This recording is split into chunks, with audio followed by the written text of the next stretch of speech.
Hello, it's day 185 and I want to talk about dessert. Dessert is a weird one for me because depending on where I am in the dieting and restricting cycle, I either love dessert or I absolutely hate it, and there is no in between for me. I have done a lot of things over the years and tried a lot of tactics and mind games to try to get myself to stop craving sweets, to stop craving desserts. But I've kind of been sabotaged by the way that I was raised because my family treated dessert as its own separate meal. It was its own separate thing after dinner.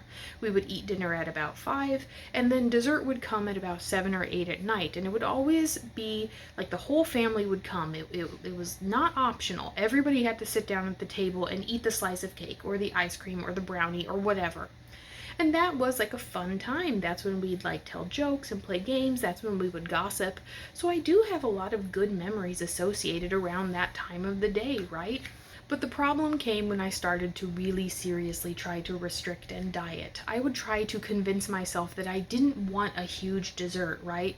Maybe I just wanted a little square of chocolate, or maybe I just wanted a little slice of fruit, right? Because that's how you try to trick yourself when you're trying to seriously restrict your calories. And this, of course, would constantly backfire because when you try to restrict yourself to one little square of chocolate while the entire bag of chocolate is sitting on the kitchen shelf, you're not really going to be able to do that, or at least I'm not going to be able to.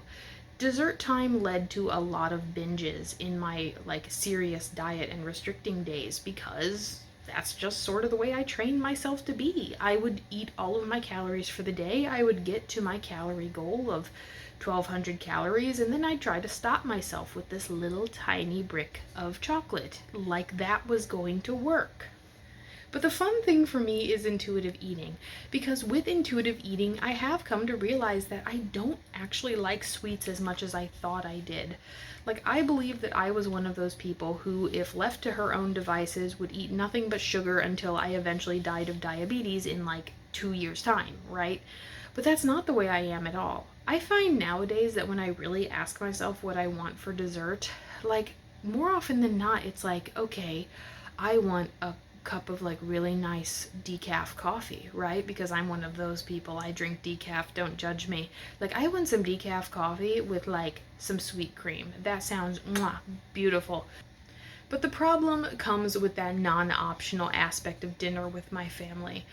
You have to eat dessert after dinner. You have to. And you have to participate. So if you don't eat the brownie, the cookie, or whatever, you do get judged pretty harshly. But here's what I've realized. You get judged either way. I'm either going to get judged for refusing the brownie, or I'm going to get judged later for being a fat ass who can't resist a brownie. There is no winning, and therefore I've decided that I'm just going to do what I want to do in the moment, which, sometimes I do want the brownie, sometimes I just want the cup of coffee, right? And it's easier than you would think to brush off the comments of others.